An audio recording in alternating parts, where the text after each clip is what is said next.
సంక్రాంతి వచ్చిందంటే చాలు గోదావరి జిల్లాలో కోడిపందాలు సర్వసాధారణంగా జరుగుతుంటాయి.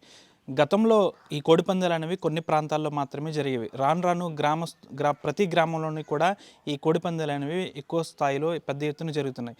అయితే పశ్చిమ గోదావరి జిల్లాకు సంబంధించి ఆకివీడు సమీపంలోని కుప్పనపూడి గ్రామస్తులు ఈ ఏడాది తమ గ్రామంలో కోడిపందాలు నిర్వహించొద్దంటూ పంచాయతీ తీర్మానం చేశారు. దీనికి సంబంధించి పంచాయతీ కార్యదర్శికి కూడా తీర్మానాన్ని అందజేశారు. ప్రస్తుతం గ్రామ పెద్దలు ఉన్నారు. అసలు ఈ ఏడాది ఎందుకు గ్రామంలో కోడిపందాలు వద్దని వీరు కోరుకుంటున్నారు, వారి మాటలోనే అడిగి తెలుసుకుందాం.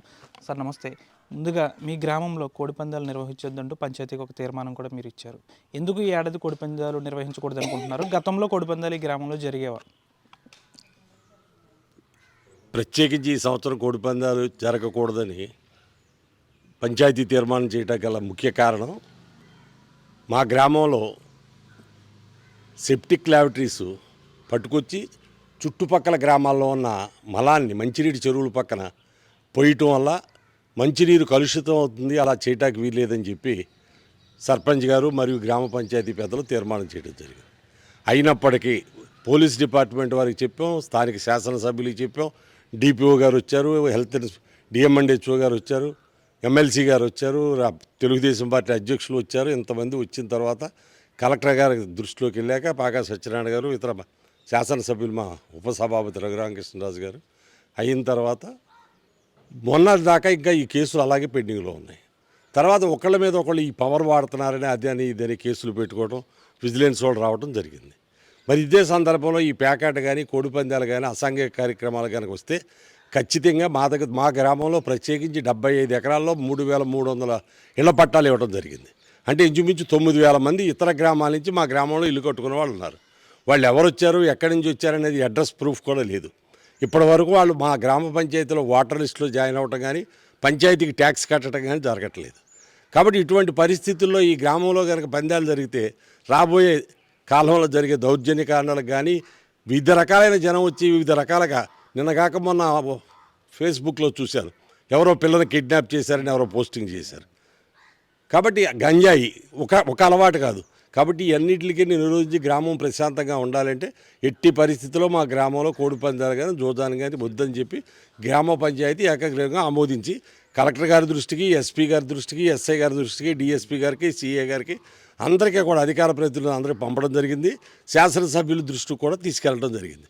కాబట్టి పోలీసు వారు సహకరించి ఈ గ్రామాన్ని ప్రశాంతంగా ఉండి వాళ్ళ జీవన విధానాన్ని కొనసాగించవలసిందిగా ప్రభుత్వాన్ని, అధికారులు కోరి ప్రార్థిస్తున్నాం. అంటే చాలా వరకు అనేక గ్రామాల్లో ఈ విధంగానే ముందస్తు తీర్మానాలు ఇస్తారు, తర్వాత యథావిధిగా కూడా కోడిపందాలను సాగించారు. ఎట్టి పరిస్థితుల్లో కనుక మేము చేసిన తీర్మానాన్ని ప్రజాప్రతినిధుల్ని, మా ప్రజాస్వామ్యంలో మా విలువలను కానీ మా గౌరవం కానీ పంచాయతీ గౌరవాన్ని కాపాడకపోతే దాన్ని కోర్టు ద్వారా ఏ విధంగా అయినా సరే మా యొక్క హక్కును మేము కాపాడుకోవడానికి చేస్తాం. అంటే ఈ కోడిపందాలు పక్కన పెడితే మరి సాంస్కృతిక కార్యక్రమాలు ఏమన్నా గ్రామంలో నిర్వహించే అవకాశం? తప్పకుండా యువత ఎవరైనా ముగ్గులు పోటీ అని, కబడ్డీ పోటీ అని, వాలీబాల్ పోటీ అని అటువంటి కార్యక్రమాలు చేసుకుంటే దానికి గ్రామం తరఫున గ్రామ పెద్దగా పంచాయతీ సర్పంచ్ గారు కానీ మిగిలిన పెద్దలందరూ సహకారం అందిస్తాం. దానికి ఇబ్బంది ఉండదు. అంటే ఈ ఉభయ గోదావరి జిల్లాలో మొదటగా మీ గ్రామం ఈ విధంగా తీర్మానం చేసి పంచాయతీకి సమర్పించింది. ఇది సక్సెస్ అవుద్ది అనుకుంటున్నారు? ఖచ్చితంగా అవి తీరుతుంది, అవి తీరాలి. ఎందుకంటే పంచాయతీ ఏకగ్రీవ తీర్మానం చేసి 15 రోజులు 20 రోజులు ముందుగా అధికారుల దృష్టికి తీసుకెళ్ళి సబ్ ఇన్స్పెక్టర్ని, సిఏ గారిని, డిఎస్పీ గారిని ప్రత్యేకంగా కలిసి డిపిఓ గారితో కూడా నేను ఫోన్లో మాట్లాడటం జరిగింది. అందరూ కూడా మాకు అందిని అని చెప్పారు. మాకు అక్నాలజ్మెంట్స్ ఉన్నాయి. కాబట్టి ప్రభుత్వ పరంగా అసలు సుప్రీంకోర్టు ఆర్డర్ కూడా డింకీ పందాలు ఆడుకోమంది తప్ప కత్తులు కట్టి ఆడుకోమల్లా. మరి అటువంటిది కూడా ఏదో నామకాహనాలు కేసులు పెట్టి తూతు మంత్రంగా కోర్టును పక్కదోవ పట్టిస్తున్నారు. అది సరైన విధానం కాదు.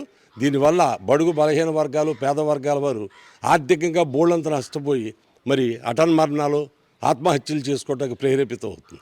కాబట్టి అటువంటి వాటి నుంచి ప్రజలను కాపాడమని కోరి ప్రార్థిస్తున్నాం. మీ గ్రామంలో ఏడాది కోడిపందాలు వద్దంటూ కూడా తీర్మానం ఇచ్చారు. మీరేం చెప్తారు యువతకి?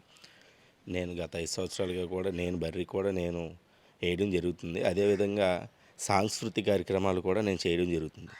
ఫస్ట్ ఇంకా సంక్రాంతి 3 రోజులు ఉందనగా కూడా ముగ్గులు పోటీలను లేడీస్కి పెట్టడం, అదేవిధంగా మరి కబడ్డీ పోటీలని కుర్రవాళ్ళకి పెట్టడం జరుగుతుంది. ఇప్పుడు మా గ్రామంలో శాంతి భద్రతల దృష్ట్యా మా గ్రామం సర్పంచ్ గారు తీర్మానించడం, ఆ గ్రామానికి ఎట్టి పరిస్థితుల్లో వద్దని నాకు కూడా ఇంటిమేట్ చేశారు. నేను సరే మీ గ్రామంలో మన గ్రామంలో పెద్దలకి గౌరవించాలి కాబట్టి నేను వేరే గ్రామం అన్న వెళ్ళి డింకీ పందాలు వేసుకోమని, మా కత్తులు కట్టుకోమని వేసుకోమని చెప్పారు. సుప్రీంకోర్టు కూడా డింకీ పందాలు వేసుకోమని చెప్పింది. మేము దానికి సుప్రీంకోర్టుకి కూడా లోబడే డింకీ పందాలు అనేవి జరుగుతుంది. తద్వారా ఈ గ్రామ పెద్దలకి గౌరవించి వేరే గ్రామం వెళ్ళడానికి ప్రయత్నిస్తున్నాం. మహిళా వార్డు సభ్యురాలు కూడా ఉన్న ఆమె నాడు తెలుసుకుంది. ఈ ఏడాది కోడిపందాలు వద్దంటూ కూడా నోటీస్ ఇచ్చారు. మీరు ఏ విధంగా చెప్తారు? సర్పంచ్ గారు ఏది చెబితే అదే ఇంకా 3 రోజుల పాటు గ్రామంలో సాంస్కృతిక కార్యక్రమాలు నిర్వహించి యువతకి మీరేమన్నా సందేశం? ముగ్గులు పోటీలు అయి పెట్టచ్చు. కోడి పందాలు ప్యాకెట్ అయితే ఏం లేదు. బంధువులు అందరూ కూడా ఈ పిండి వంటలు చేసుకుని కుటుంబంతో గడపవలసిన టైంలో ఈ అసాంఘిక కార్యక్రమాలు పాటుపడి యువతను పాడు చేసుకోవటం అది కరెక్ట్ అయిన పద్ధతి కాదు. దాన్ని ఎప్పుడు నేను వ్యతిరేకిస్తాను. కాబట్టి దాన్ని ప్రభుత్వ పరంగా యాక్షన్ తీసుకోవాల్సిందిగా కోలి పంచాయతీ తీర్మానించింది. ప్రభుత్వ వారు కూడా తప్పకుండా సహకరిస్తారు, ఆప్ చేస్తారని చెప్పి నాకు గట్టిగా నమ్మకం ఉంది. తప్పకుండా ఎన్డీఏ కూటమి దీన్ని వ్యతిరేకిస్తుంది. డిప్యూటీ సీఎం గారు, ఉభయ గోదావరి జిల్లా డిప్యూటీ మినిస్టర్ డిప్యూటీ సీఎం గారు కూడా అదే చెప్పారు. అదేవిధంగా మేము తీర్మానం రాసాం. ఉభయ గోదావరి జిల్లాల్లో మొట్టమొదటిసారిగా తమ గ్రామంలో కోడిపందాలు వద్దంటూ ఆకివీడు మండలం కుప్పనపూడి గ్రామస్తులైతే పంచాయతీ కార్యదర్శికి ఒక వినతి పత్రాన్ని సమర్పించారు. తప్పనిసరిగా తమ గ్రామంలో ఈ ఏడాది సంక్రాంతికి కోడిపందాలు నిర్వహించమంటూ గ్రామస్తులు ఏకదాటిపై వచ్చారు. అయితే ఈ గ్రామానికి సంబంధించి ఈ ఏడాది తప్పనిసరిగా కోడిపందాలు నిర్వహించబోమంటూ కూడా ఈ గ్రామస్తులు చెప్పడంతో పాటు ఉన్నతాధికారులు ఎస్పీకి, జిల్లా కలెక్టర్కి కూడా మేము ఆదేశాలు ఇచ్చాం. తప్పనిసరిగా ఈ గ్రామంలో ఈ ఏడాది సంక్రాంతి పండుగ సందర్భంగా ఉల్లాసంగా, ఉత్సాహంగా గడిపేందుకు సాంస్కృతిక కార్యక్రమాలను నిర్వహించేందుకు కార్యక్రమాలు చేపడుతున్నాం తప్ప గ్రామంలో కోడిపందాలు అనేవి ఎట్టి పరిస్థితుల్లోనూ నిర్వహించబోమంటున్నారు. ఒకవేళ కోడిపందాలు అనేవి జరిగితే చట్టరీత్యా మేము కోర్టును కూడా ఆశ్రయిస్తామంటూ గ్రామస్తులు, పంచాయతీ వార్డు సభ్యులు, సర్పంచ్ కూడా చెప్తున్నారు. వీడియో జర్నలిస్ట్ శేఖర్తో మునాజార్, పశ్చిమ గోదావరి జిల్లా ఆకివీడు మండలం కుప్పనపూడి గ్రామం నుంచి. Local to global news at your finger tips. మీ చేతిలో ఒక ఆయుధం. Download raw TV app. Media legend Ravi Prakash is back.